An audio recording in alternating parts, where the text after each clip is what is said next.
ಪ್ರೀತಿಯ ದ್ವಿತೀಯ PUC ವಿದ್ಯಾರ್ಥಿಗಳೇ, ಎಲ್ಲರಿಗೂ ಕೂಡ ಮತ್ತೊಮ್ಮೆ ನನ್ನ ಯೂಟ್ಯೂಬ್ ಚಾನಲ್ಗೆ ಸ್ವಾಗತವನ್ನು ಕೋರುತ್ತಿದ್ದೇನೆ. ಕ್ಷಮಿಸಬೇಕು, I am taking very long time to upload key answers. ಯಾಕಂದರೆ ನಾನು ಕೂಡ ವರ್ಕ್ ಹೋಗ್ತೀನಲ್ವ, ವರ್ಕ್ ಮುಗಿಸ್ಕೊಂಡು ಈಗ ಕೆಲಸ ಮುಗಿಸ್ಕೊಂಡು ಮನೆಗೆ ಬಂದಿರುವಂಥದ್ದು.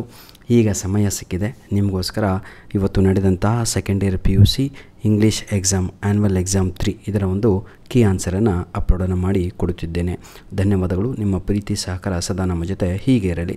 ತಾವುಗಳು ನೋಡ್ಬೋದು 2025 ಎಕ್ಸಾಮ್ 3 ಕ್ವಶನ್ ಪೇಪರ್ ಇದು ಆಗಿರುತ್ತೆ. ಈಗ ಪಾರ್ಟ್ ಎ ನೋಡೋಣ ಪ್ರೀತಿಯ ವಿದ್ಯಾರ್ಥಿಗಳೇ. ಪಾರ್ಟ್ ಎಗೆ 20 ಮಾರ್ಕ್ಸ್ ಇರುತ್ತೆ. Answer the following questions by choosing the right options. ಕಡೆಗೆ ಕೊಟ್ಟಿರುವ 4ರಲ್ಲಿ 1 ಸರಿಯಾದ ಉತ್ತರ ಇರುತ್ತೆ. In Romeo and Juliet the word garish is used to describe dash ಅಂತ ಇದೆ. ಇದಕ್ಕೆ 100% ಸರಿಯಾದ ಉತ್ತರ. ಗ್ಯಾರಿಶ್ ಅಂದ್ರೇ ಬ್ರೈಟ್ ಅಂತ, ಲೋರಿಡ್ ಅಂತ, ಸನ್ ಅಂತ ಅರ್ಥ. ಹಾಗಿದ್ರೆ ಸರಿಯಾದ ಉತ್ತರ ಆಪ್ಷನ್ ಬಿ ಆಗಿರುತ್ತೆ. Question number 2.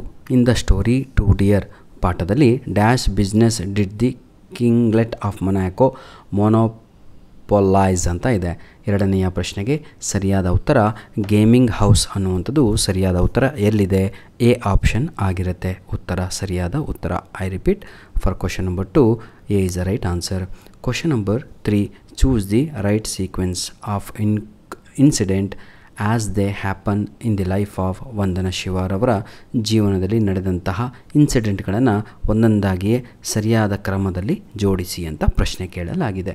ಇದಕ್ಕೆ ಸರಿಯಾದ ಉತ್ತರಕ್ಕೆ ನಾವು ಹೋಗೋಣ, ಇಲ್ಲಾಂದರೆ ಬಹಳ ಲೆಂತಿ ಆಗುತ್ತೆ ಪೇಪರು. ಬನ್ನಿ. ಕ್ವಶನ್ ನಂಬರ್ 3 ಇದಕ್ಕೆ ಸರಿಯಾದ ಉತ್ತರ ಆಪ್ಷನ್ ಬಿ ಆಗಿರುತ್ತೆ. ಮೊದಲು ಅವರು ತಮ್ಮ ಜೀವನವನ್ನು ಹಿಮಾಲಯದ ರೀಜನ್ಗಳಲ್ಲಿ her ecological journey started in the Himalayas. She took part in Chipko movement. ಆ ಸಮಯದಲ್ಲಿ ಚಿಪ್ಕೋ ಮೂಮೆಂಟನ್ನು ಅವರು ಸೇರ್ತಾರೆ.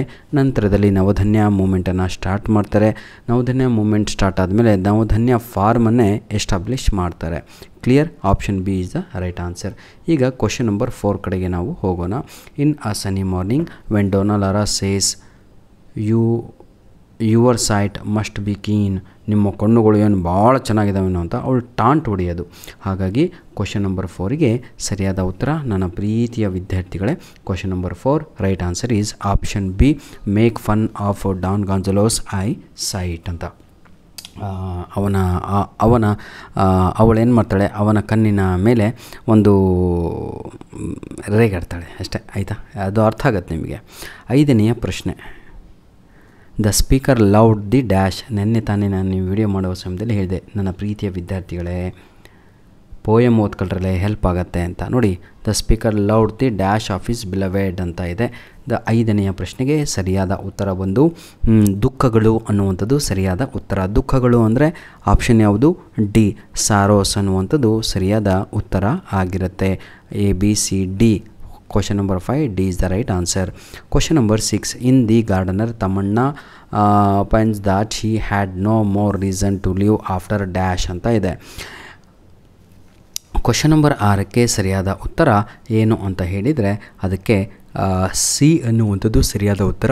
ಬಸವಯ್ಯ ತನ್ನ ಶತ್ರುವಿನ ಸಾವಿನ ನಂತರ ನಾನು ಬದುಕಲಿಕ್ಕೆ ಏನು ಕಾರಣವೇ ಇಲ್ಲಲ್ಲ, ಬದುಕಲಿಕ್ಕೆ ನನಗೇನು ರೀಸನ್ನೇ ಇಲ್ಲಲ್ಲ ಅಂತ ಯೋಚನೆ ಮಾಡ್ತಾನೆ. That is option C is the right answer.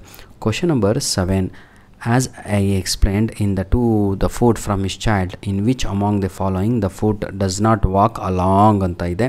ಎಲ್ಲಿ ಅಂತ ಕೇಳಲಾಗಿದೆ. 7ನೆಯ ಪ್ರಶ್ನೆಗೆ ಸರಿಯಾದ ಉತ್ತರ ಪ್ರೀತಿಯ ವಿದ್ಯಾರ್ಥಿಗಳೇ, that is does not walk along.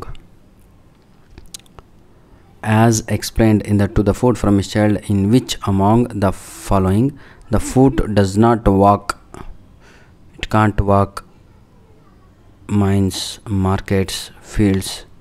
ಸರಿಯಾದ ಉತ್ತರ ಇದಕ್ಕೆ ಸ್ಕೂಲ್ಸ್ ಅನ್ನುವಂಥದ್ದು ಸರಿಯಾದ ಉತ್ತರ ಆಪ್ಷನ್ ಎ ಆಗಿರುತ್ತೆ. ಕ್ವಶನ್ ನಂಬರ್ ಯಾಕೆ ಅಂತ ಕೇಳಿದಾದರೆ ಮಾರ್ಕೆಟ್ಸ್ ಪದ್ಯದಲ್ಲಿ ಬಂದಿದೆ, ಮೈನ್ಸ್ ಕೂಡ ಬಂದಿದೆ, ಫೀಲ್ಡ್ಸ್ ಕೂಡ ಬಂದಿದೆ. ಈ ಸ್ಕೂಲ್ ಅನ್ನುವಂಥದ್ದು ನಮ್ಮ ಪಾಠದಲ್ಲಿ ಇಲ್ಲ. Question number 8. Match the following ಇದೆ. ಡಿಸ್ಕವರಿಂಗ್ ಮೆಟಾಫರ್ಸ್ ಅಂತ ಇದೆ. ಡಿಸ್ಕವರಿಂಗ್ ಮೆಟಾಫರ್ಸ್ ಅಂತ ಹೇಳಿದ್ರೇ ಕ್ವಶನ್ ನಂಬರು ಯಾವುದಿದು? 8 ಅಲ್ವಾ? ಅದಕ್ಕೆ ಆಪ್ಷನ್ ಪೊಯಿಟ್ಸ್ ಟಾಸ್ಕ್ ಅಂತ ಆಗುತ್ತೆ. Poetry cannot be defined without over simplifying it ಅಂತ ಆನ್ಸರ್ ಆಗುತ್ತೆ. ಬಿಗೆ 3 ಆಗುತ್ತೆ. ಹಾಗಿದ್ರೆ ಎಲ್ಲಿ ನೋಡೋಣ? ಎಸ್ ನೋಡಿ, question number 8 right answer is option B is the right answer. ಬನ್ನಿ ಸರ್, ಈಗ ಕ್ವಶನ್ ನಂಬರ್ 9 ನೋಡೋಣ. According to George Mikes in Japan eating soup dash is a sign of appreciation ಅಂತ ಇದೆ.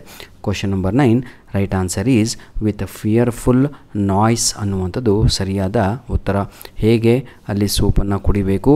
With fearful noise. Eating soup should be with fearful noise ಅಂತ ಅರ್ಥ.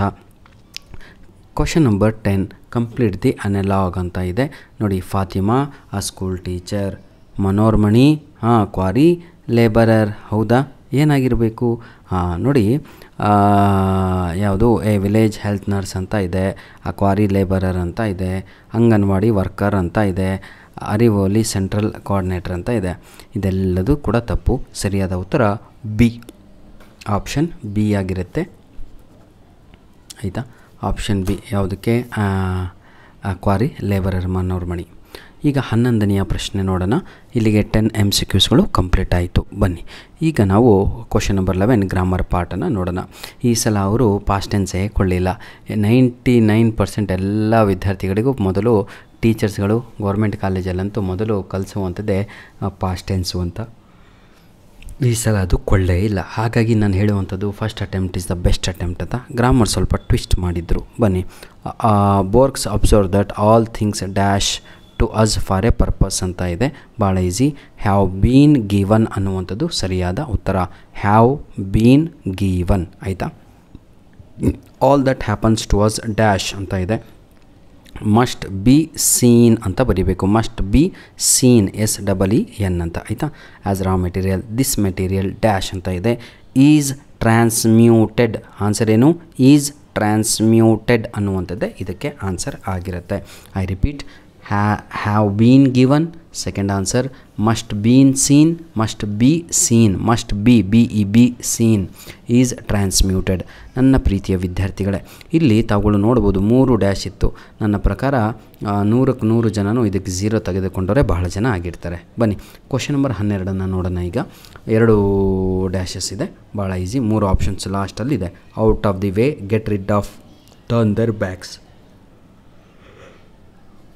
Start ಮಾಡೋಣವಾ? The criminal complaint that the king of Monaco had ruined his character and the people would turn their backs on him. Turn their backs on him ಅನ್ನುವಂಥದ್ದು ಸರಿಯಾದ ಉತ್ತರ. He had got dash out of the way ಅನ್ನುವಂಥದ್ದು ಸರಿಯಾದ ಉತ್ತರ. He had got out of the way of working ಅನ್ನುವಂಥದ್ದು ಸರಿಯಾದ ಉತ್ತರ ಆಗುತ್ತೆ. ನಂತರದಲ್ಲಿ ಕ್ವಶನ್ ನಂಬರ್ 13 ಈಗ ನಾವು ನೋಡೋಣ ಪ್ರೀತಿಯ ವಿದ್ಯಾರ್ಥಿಗಳೇ. ನೋಡಿ, ಇಷ್ಟು ದೊಡ್ಡ ಪ್ಯಾಸೇಜನ್ನು ಕೊಟ್ಟಿದ್ದಾರೆ. 6 ಲೈನಿನ ಒಂದು ಪ್ಯಾಸೇಜ್ ಇದೆ. I had to go to the chief general manager with some important papers for approval. I had to go ಅಂತ ಇದೆ. ಯಾರೋ ಒಬ್ಬರು ಹೋಗಬೇಕು. ಯಾರು ಅನ್ನೋದನ್ನು ಕೊನೆಗೆ ನಮಗೆ ಗೊತ್ತಾಗುತ್ತೆ. ಯಾರು ಅಂದರೆ ಒಬ್ಬ ಮನುಷ್ಯ ಇರಬೇಕಲ್ವ. ನೋಡೋಣ ಮುಂದೆ, ಹೌದಲ್ವಾ? He thoroughly went through them. He and them ಅಂದರೆ ಏನಿಲ್ಲಿ ಹೇಳಿ ನೋಡೋಣ. ಸಮ್ ಪೇಪರ್ಸ್ ಫಾರ್ ಅಪ್ರೂವಲ್ ಅಂತ ಇದೆಯಲ್ವ, ಅದು ಆನ್ಸರ್ ಆಗುತ್ತೆ. ಯಾಕಂದರೆ ಅಂಡರ್ಲೈನ್ ಇದೆ, ಅದಕ್ಕೆ ನಾವು ಉತ್ತರ ಹುಡುಕಬೇಕು. After the discussion while I was leaving he invited me to join. ನೋಡಿ, invited me to join the dinner at his ಅಂದರೆ ಅವನ ಅಂದರೆ ಜನರಲ್ ಚೀಫ್ ಮ್ಯಾನೇಜರ್ ಅಂತ ಆಗುತ್ತೆ. ಹಿಸ್ಗೆ ಆನ್ಸರು. ಆಯಿತಾ? Next, he inform that he was inviting Mister Ram Roy. Who ಅಂದ್ರೇ Mister Ram Roy ಅನ್ನುವಂಥದ್ದು ಆನ್ಸರ್ ಆಗುತ್ತೆ. ಮಿನಿಶಾಸ್ ಅಂತ ಇದೆ. ದಟ್ ಅಂದ್ರೇ ಮಿನಿಶಾಸ್ ಅಂತ. ಹಾಗಿದ್ರೆ ಒಂದು ಆನ್ಸರ್ ಉಳಿತು. ಯಾವುದು ನೋಡೋಣ ಬನ್ನಿ. ಈಗ ನೋಡಿ, ಇಲ್ಲಿ ಈ ರೀತಿಯಾಗಿ ಮ್ಯಾಚ್ ದ ಫಾಲೋಯಿಂಗ್ ಕೊಟ್ಟಿದ್ದರು. ಐ ಅನ್ನೋದಕ್ಕೆ ಸರಿಯಾದ ಉತ್ತರ ನೋಡಿ, ದಿ ನರೇಟರ್ ಅನ್ನುವಂಥದ್ದು ಸರಿಯಾದ ಉತ್ತರ ಆಗುತ್ತೆ. The narrator. ದೆಮ್ ಅಂದರೆ ಈಗ ತಾನೇ ತೋರಿಸಿದೆ ನಿಮಗೆ, ಪೇಪರ್ಸ್ ಫಾರ್ ಅಪ್ರೂವಲ್ ಅಂತ. ಹಿಸ್ ಅಂದರೆ ಏನು? ಹಿಸ್ ಅಂದರೆ ಚೀಫ್ ಜನರಲ್ ಮ್ಯಾನೇಜರ್ ಅಂತ. ಹೂ ಅಂದರೆ ಮಿಸ್ಟರ್ ರಮನ್ ರಾಯ್ ಅಂತ. ದಟ್ ಅಂತ ಹೇಳಿದರೆ ಮಿನಿ ಶಾಸ್ ಅಂತ. ಆಯಿತಾ? ಈಗ 20 ಅಂಕಗಳು ಕಂಪ್ಲೀಟ್ ಆಯಿತು. ಯಾರೆಲ್ಲ ಎಷ್ಟು 20 ಮಾರ್ಕ್ಸಿಗೆ ಅಂಕಗಳನ್ನು ತೆಗೆದುಕೊಂಡಿದ್ದೀರಾ ಅಂತ ತಾವುಗಳು ಹೇಳಿದರೆ ಬಹಳ ಚೆನ್ನಾಗಾಗತ್ತೆ. ಈಗ ಕ್ವಶನ್ ನಂಬರ್ ಪಾರ್ಟ್ ಬಿಗೆ ಬರೋಣ. Question number 14. Mention any 2 expressions the Juliet uses to glorify ಅಂತ ಇದೆ. ರೋಮಿಯೋಸ್ ಚಾರ್ಮ್ ಅಂತ ಇದೆ. ಇದು ಮೊದಲನೆಯ ಭಾಗ. ಯಾವ ರೀತಿ ಅಲ್ವಾ? ಎರಡನೆಯ ಭಾಗ, ಪಾಠದ ಎರಡನೆಯ ಭಾಗ. ಜೂಲಿಯೆಟ್ಟು ಏನೆಲ್ಲ ಬಳಸ್ತಾಳೆ ಅಂತ ಹೇಳಿದರೆ ಡೇ ಇನ್ ನೈಟ್ ಅಂತ ಒಂದು, ಇನ್ನೊಂದು ವೈಟರ್ ದ್ಯಾನ್ ನ್ಯೂ ಸ್ನೋ ಅಂತ. ಇವೆರಡು ಬರೆದ್ರೆ ನಿಮಗೆ whiter than new snow on raven's back ಎರಡು ಬರೆದ್ರೆ 2 ಅಂಕಗಳು ಸಿಗುತ್ತೆ. 15ನೆಯ ಪ್ರಶ್ನೆ, ವೆನ್ ಯು ಆರ್ ಓಲ್ಡಲ್ಲಿ what did the speaker in when you are old ask is beloved to dream of ಅಂತ ಇದೆ. ಅದಕ್ಕೆ ಹೇಳಿದ್ದು ಫಸ್ಟ್ ಸ್ಟ್ಯಾನ್ಸಾ, ಫಸ್ಟ್ ಪದ್ಯದ ಸಾಲುಗಳು 4 ಸಾಲುಗಳು ಕಲ್ತಿದ್ದವರು ಈಸಿಯಾಗಿ ಬರ್ತಿದ್ರಿ. ನೋಡಿ ಎಷ್ಟು ಈಸಿಯಾಗಿತ್ತು ಅಂದರೆ ಏನಂತ ಹೇಳ್ತಾನೆ ಅಂದರೆ, dream of the soft look her eyes had once ಪದ್ಯದಲ್ಲಿರೋದು. ಇದು ಸಮ್ಮರಿ ಅಲ್ಲ, ಪದ್ಯದ 2 ಲೈನ್ ಬರೆದ್ರೆ ಇಲ್ಲಿ 2 ಮಾರ್ಕ್ಸ್. ನೋಡಿ, dream of the soft look her eyes had once ಆಯಿತಾ. ಸೆಕೆಂಡ್ ಒನ್ ಏನು ಅಂತ ಹೇಳಿದರೆ ದೇರ್ ಡೀಪ್ ಶ್ಯಾಡೋಸ್ ಅಂತ ಮುಗೀತು ಆಯಿತಾ. Question number 16, name any 2 things that tease the foot it can't fly into the poem ಅಂತ ಇದೆ. ಅದಕ್ಕೆ ಒಂದು 4 ಇದೆ, ತಗೊಳ್ಳು ಒಂದು 2 ಬರೆದ್ರೂ ಸಾಕು. ಎನಿ 2 ಅಂತ ಇದಾವ. ಒಂದನೇದು ಬಿಟ್ ಆಫ್ ಗ್ಲಾಸಸ್, ಇನ್ನೊಂದು ಲ್ಯಾಡರು, ಇನ್ನೊಂದು ಸ್ಟೋನ್ಸ್. ಯಾವುದಾದ್ರೂ 3ರಲ್ಲಿ 2 ಬರೆದ್ರೆ ಸಾಕು, ಅದಕ್ಕೆ ಮಾರ್ಕ್ಸ್ ಸಿಗುತ್ತೆ. 17ನೆಯ ಪ್ರಶ್ನೆ, question number 17, list any 2 benefits that roof avail from Marcus Ib. ತನ್ನ ಯಜಮಾನನಿಂದ ರೂಫ್ ಪಡೆದುಕೊಂಡಂತಹ ಯಾವುದಾದ್ರೂ 2 ಏನಂತೀರ ಸವಲತ್ತುಗಳನ್ನು, ಬೆನಿಫಿಟ್ಗಳ ಬಗ್ಗೆ ಬರೆಯಿರಿ ಅಂತ. ಒಂದು ರಿಚ್ ರೋಪ್ಸ್ ಅಂತ, ಒಳ್ಳೆ ಬಟ್ಟೆಗಳು ಆಯಿತಾ, ಸಿಲ್ಕ್ ಬಟ್ಟೆಗಳು ಅಂತ, ರಿಚ್ ರೋಪ್ಸ್ ROBES ಅಂತ. ಇನ್ನೊಂದು ಮನಿ ಅಂತ ಬರಿಬೋದು, ಅಥವಾ ವೈನ್ ಅಂತಲೂ ಕೂಡ ಬರಿಬೋದು ಆಯಿತಾ.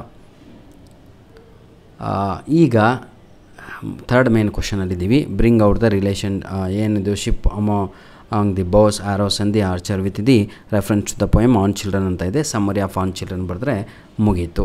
Next, how does Don Gonzalo recall the beauty of silver maiden ಅಂತ ಇದೆ. ನಿಮಗೆ ನಾನು ಒಂದು ಕ್ವಶನ್ ಕೊಟ್ಟಿದ್ದೆ ನೋಡಿ, ಜಾರ್ಜ್ ಲೂಯಿಸ್ ಬಾಕ್ಸ್ ಪಾಠದಲ್ಲಿ ತಾಯಿ ಇದು ಭಾಳ ಇಂಪಾರ್ಟೆಂಟ್ ಕಂಡ್ರಪ್ಪ ಕ್ವಶನ್ಸ್, ಯಾಕೋ ಎಕ್ಸಾಮ್ 1, 2ನಲ್ಲಿ ಕೇಳಿಲ್ಲ ಅಂತ ಎಕ್ಸಾಮ್ 3ಗೆ ಕೇಳಿದರು. ನಿಮಗೆ ನಾನು ಹೇಳಿದ್ದೆ ಹೆವನ್ ಸಮ್ಮರಿ ರೆಡಿಯಾಗಿ ಹೋಗಿ ಬರೀರಲ್ಲೇ ತಮ್ಮ ಅಂತ. ನೋಡಿ 21ನೇ ಕ್ವಶನು ಹೆವನ್ ಸಮ್ಮರಿ ಕೇಳಿದ್ದಾರೆ, ಸಂಪೂರ್ಣವಾಗಿ ಬರೀರಿ. 20ನೇ ಕ್ವಶನು ಜಾರ್ಜ್ ಲೂಯಿಸ್ ಬಾಕ್ಸ್ ತಾಯಿ ಬಗ್ಗೆ ಕೇಳಿದ್ದಾರೆ, ಬರೀರಿ. ಆನ್ ಚಿಲ್ಡ್ರನು ಸಮ್ಮರಿ ಕಲಿರೋ ಅಂತ ನೆನ್ನೆ ಹೇಳಿದೆ. 18ನೇ ಪ್ರಶ್ನೆ ಬರೀರಿ. 4ರಲ್ಲಿ 3 ಇಲ್ಲೇ ಬಂದು ಓದ್ವು. ನೆಕ್ಸ್ಟ್ ಇಲ್ಲಿ ನೋಡಿ, ಬೇಸಿಕ್ ರೂಲ್ಸ್ ಕಲ್ಕೊಂಡೋಗರು ಅಂತ ಹೇಳಿದ್ದೆ. ಬೇಸಿಕ್ ರೂಲ್ಸಿಂದ ಫ್ಯಾಮಿಲಿ ಏನು, ವೈಫ್ ಬೋಸ್ ಟು ಹಸ್ಬೆಂಡ್, ಹೌದಲ್ವಾ, children bows to father, younger brother to elder brother, all sisters to brothers. ಇದನ್ನು ನೆನ್ನೆ ತಾನೇ ನಾನು ನಿಮಗೆ ಎಕ್ಸ್ಪ್ಲನೇಷನ್ ಮಾಡಿದ್ದೆ. ನೆಕ್ಸ್ಟ್ 23ನೇ ಪ್ರಶ್ನೆ ಕೂಡ ನೆನ್ನೆ ನಾನು ನಿಮ್ಗೆ ಹೇಳಿದ್ದೆ. ಏನು, ಚೆಲ್ಲಾಪಿಲ್ಲಿ ಸ್ವರೂಪರಣಿ ಹರ ಅಗೋನಿ ಅಂದಿ ಪಂಚಮ ಸಿಂಧಿ ವಾಟ್ರಿನ ಸಮ್ಮರಿ ಬರೆದ್ರೆ ಮುಗಿದೋಯ್ತು. ಎನಿಹೋ ಬನ್ನಿ ನೋಡಿ, 4th ಮೇನ್ ಕ್ವಶನಲ್ಲಿದ್ದೀವಿ. How did the criminal led his life after his release ಅಂತ. ಇದು ಆ್ಯಕ್ಚುಲಿ 4 ಮಾರ್ಕ್ಸಿಗೆ ಕೊಡುವಂಥದ್ದಲ್ಲ, ಯಾಕೆ ಕೊಟ್ಟಿದ್ದಾರೋ ದೇವರಿಗೆ ಗೊತ್ತು ಆಯಿತಾ. ಎನಿಹೌ ಇದನ್ನು ತಗೊಂಡವ್ರಿಗೆ ಭಾಳ ಕಷ್ಟ ಬರೀಲಿಕ್ಕೆ. ನೆಕ್ಸ್ಟ್ ಕ್ವಶನ್ ಅಂತೂ ಹಾರ್ಟು, ರವೀಂದ್ರನಾಥ್ ಟಾಗೋರ್ ಬಗ್ಗೆ ಕೇಳಿಬಿಟ್ಟಿದ್ರು. ಇದು ಕೂಡ ಬರ್ದಿರಲ್ಲ ಯಾರು ಕೂಡ. Describe the story of Lara Laurent as narrated by Dona Lara ಅಂತ ಇದೆ. ಡೋನಾ ಲಾರಾ ಲಾರೆಂಟ್ ಬಗ್ಗೆ ಹೇಳಿದಂತಹ ಕಥೆಯನ್ನು ಬರೆಯಿರಿ ಅಂತ ಇದೆ. ಭಾಳ ಈಸಿಯಾಗಿ ತಾವುಗಳು ಇದನ್ನು ಬರೆದಿರ್ತೀರ. ಕ್ವಶನ್ ನಂಬರ್ 27 ಕೂಡ ಅಷ್ಟೇ, ಭಾಳ ಜನ ಇದನ್ನು ಬಂದಿರ್ತೀರ. ಏನು ಅಂದರೆ the old man's arrival led to many changes in the owner's life ಅಂತ. ನಾನು ನಿಮ್ಗೆ ಹೇಳಿದೆ ಗಾರ್ಡನರ್ ಪಾಠದಲ್ಲಿ ಬಹಳ ಇಂಪಾರ್ಟೆಂಟ್ ಕ್ವಶನ್ ಯಾವುದು ಅಂತ ಹೇಳಿದರೆ, after the arrival of the old man what are the changes brought BROUGHT ಆಯಿತಾ, ಇನ್ ದಿ ಗಾರ್ಡನ್ ಅಂತ. ಅದೇ ಇದಕ್ಕೆ ಆನ್ಸರು. ನೆಕ್ಸ್ಟು 28ನೆಯ ಪ್ರಶ್ನೆ, sketch the life of Marcus Ibe from a failed school teacher ನೋಡಿ ಟು ಎ ಸಕ್ಸಸ್ಫುಲ್ ಪೊಲಿಟಿಷಿಯನ್ ಅಂತ. ಇದು ಬಹಳ ಈಸಿ ಆದಂಥ ಆನ್ಸರು. ಮೊದಲು ಶಾಲೆಯಲ್ಲಿರ್ತಾನೆ, ಅಲ್ಲಿಂದ ಹೊರಗಡೆ ಹಾಕ್ತಾರೆ ಏನೋ ಒಂದು ಕೆಲಸ ಮಾಡಿದ್ದಕ್ಕೆ, ನಂತರದಲ್ಲಿ ಪೊಲಿಟಿಕ್ಸಿಗೆ ಜಾಯ್ನ್ ಆಗ್ತಾನೆ. ಭಾಳ ಈಸಿಯಾಗಿ ಬರೆಯುವಂಥದ್ದು. Where there is a wheel ನೋಡಿ, ನಾನು ಹೇಳಿದೆ economic implication of cycling in the lives of rural women ಅಂದರೂ ಒಂದೇ, ಎಂಪವರ್ಮೆಂಟ್ ಆಫ್ ರೂರಲ್ ವುಮೆನ್ ಅಂತೂ ಒಂದೇ, how did cycle boost the energy ಅಂದರೂ ಒಂದೇ. ನೆನ್ನೆ ಇದರ ಲಿಂಕನ್ನು ಕೂಡ ನಾನು ಕೊಟ್ಟಿದ್ದೆ, ಇದನ್ನೇ ಓದರಲ್ಲೇ ಬರೀರಲ್ಲೇ ಅಂತ. ನೀವು ಧನ್ಯವಾದಗಳು. ನಿಮ್ಮ ಪ್ರೀತಿ ವಿಶ್ವಾಸ ಸದಾ ನಮ್ಮ ಜೊತೆ ಹೀಗೆ ಮುಂದೆವರೆಯಿರಿ. ಗ್ರಾಮರ್ ಮುಂದಿನ ಭಾಗವನ್ನು ಇನ್ನೊಂದು ವಿಡಿಯೋ ಮಾಡಿ ನಾನು ಅಪ್ಲೋಡನ್ನು ಮಾಡಿಕೊಡ್ತೇನೆ. God bless you all the best for your annual exam 3 and for your future.